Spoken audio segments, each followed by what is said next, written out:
qui viendra certainement après la saga Royauté. L'idée, elle est déjà là, je sais exactement où ça va aller et où ça va se passer. Et d'ailleurs, il y a un petit caméo dans le tome 1, mariage arrangé. Donc Enemies to Lovers, un de mes tropes préférés. Comment je l'aborde dans les joutes verbales, dans les échanges entre les héros, voilà, les petites piques qui s'envoient tout le temps. Ça, c'est vraiment ce que je préfère dans le tome 3. Dans le tome 3, pardon. Ce sera différent du coup. J'ai pas encore dit sur qui c'était, mais je pense que celles et ceux qui ont lu le tome 2, il y a un petit bonus à la fin, comme dans le tome 1. On a une petite scène qui vient en plus pour dévoiler les héros qui seront dans le tome suivant. C'est hyper drôle de découvrir les pronostics des lectrices, des lecteurs, donc on sait un peu quand on a lu, surtout le tome 2 là, c'est encore plus flagrant. Callum, donc le héros du tome 2, c'est un peu mon préféré des trois.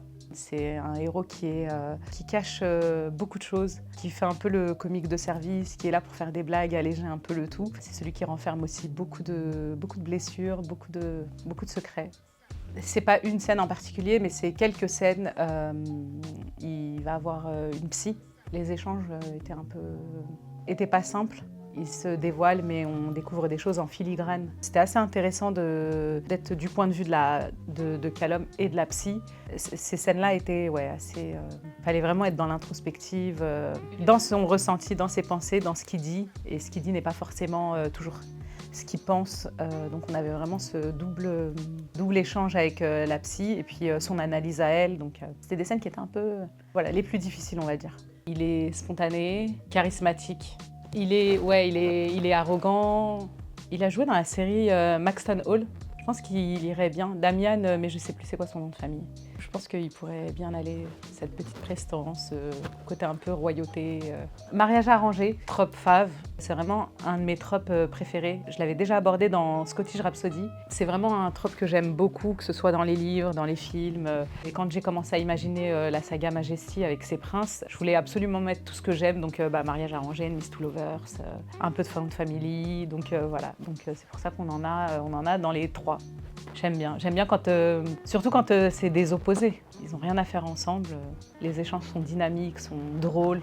Ismaël, alors toute la saga à l'origine vient de lui. J'avais l'idée d'un prince arabe.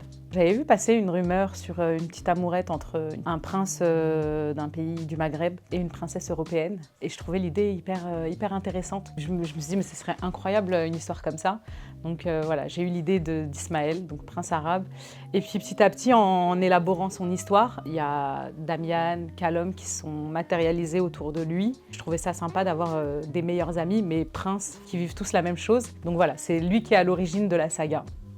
Mystérieux, imposant et force tranquille. Je vois bien, il y a un acteur qui s'appelle, il n'est pas très connu, il s'appelle Tony Mahfoud, je crois que c'est ça son nom. Je pense qu'il irait bien. Astoria, on n'a pas du tout triché. Voilà, une de mes héroïnes préférées. Elle me fait un peu penser à Erin dans Scottish Rhapsody. C'est un peu la même vibe. Elle est très sûre d'elle, très affirmée. Elle a un caractère qui est imposant. Elle sait ce qu'elle veut. Elle est déterminée. Elle subit pas son rôle de princesse. Là où c'est un peu, par exemple, pour Esmé qui arrive de nulle part en fait. Elle a grandi, elle est née princesse, elle mourra princesse, elle sait quel est son rôle et elle l'accepte. Astoria, elle est forte, courageuse, passionnée.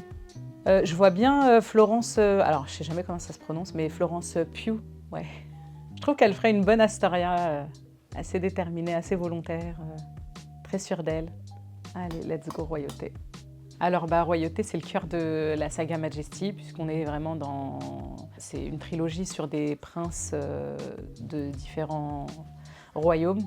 Damian, le prince anglais, Callum, le prince des pays nordiques, le prince suédois, puis notre tome 3 avec un prince des Émirats. Mais en fait, moi, je suis une très grande fan de la famille royale à l'origine, donc la famille royale britannique. Ça me passionnait la vie des grandes familles royales. J'ai pris des libertés, évidemment, sinon Voilà, sinon il n'y a pas d'histoire. Mais tu vois, c'est drôle de découvrir les petites touches qui sont inspirées, qui sont réelles. Que ce soit dans le 1, dans le 2, en fait, tu as vraiment ces petites touches, celles et ceux qui suivent la royauté, tu les reconnais facilement. Il y a des petites anecdotes inspirées des princesses, Diana, Meghan, Kate, la reine Elisabeth aussi, avant d'écrire le tome de Callum.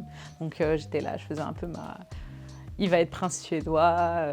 Mais en fait, je connaissais rien de la Suède, à part Ikea. Je connaissais rien du tout. Donc ouais, il a fallu faire beaucoup de recherches. On aborde 3 monarchies complètement différentes, qui ont des protocoles complètement différents. Tu as la première, ou la monarchie britannique, qui a un protocole qui est hyper strict. Tu as le tome 2, donc avec la monarchie suédoise. Donc j'ai découvert que en Suède, la famille royale, elle est hyper détendue en fait. Ils peuvent se balader dans la rue, il n'y a aucun souci, on ne va pas leur sauter dessus, même par rapport leur rapport à la presse, c'est pas le même. Puis le tome 3 avec les royautés des Émirats, c'est encore autre chose, c'est encore différent. Donc là, ça se complète bien et voilà, on est vraiment toujours dans ce thème général qui est la royauté.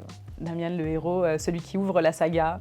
Mon petit héros torturé, c'est un peu Harry dans la position de William. C'est voilà, le prince qui ne fait pas ce qu'on lui demande, qui va toujours à contre-courant. Voilà, un peu prince rebelle. Rebelle, imposant et torturé. Je pensais pas mal à Jacob Elordi, dans ce côté très grand, très protecteur, qui veut protéger sa famille. Lui, son but, c'est vraiment de protéger sa famille, protéger ceux qu'il aime. Alors, de manière générale, Enemies to Lovers, mais aussi, du coup, mariage arrangé, forcément. Et j'aime bien aussi les Sunshine. Alors, attends, c'est Grumpy Sunshine. Cette notion d'opposé qui se retrouvent. C'est ce qui viendra certainement après la saga Royauté. Voilà, une saga qui aborde les liens familiaux, mais dans un autre contexte, dans un autre domaine, dans une autre ville et d'une autre manière. L'idée, elle est déjà là, je sais exactement où ça va aller et où ça va se passer. Et d'ailleurs, il y a un petit caméo dans le tome 1 donc de la saga Majesty, donc dans Mad Majesty, il y a un mini indice. Et on le voit encore plus dans le tome 2.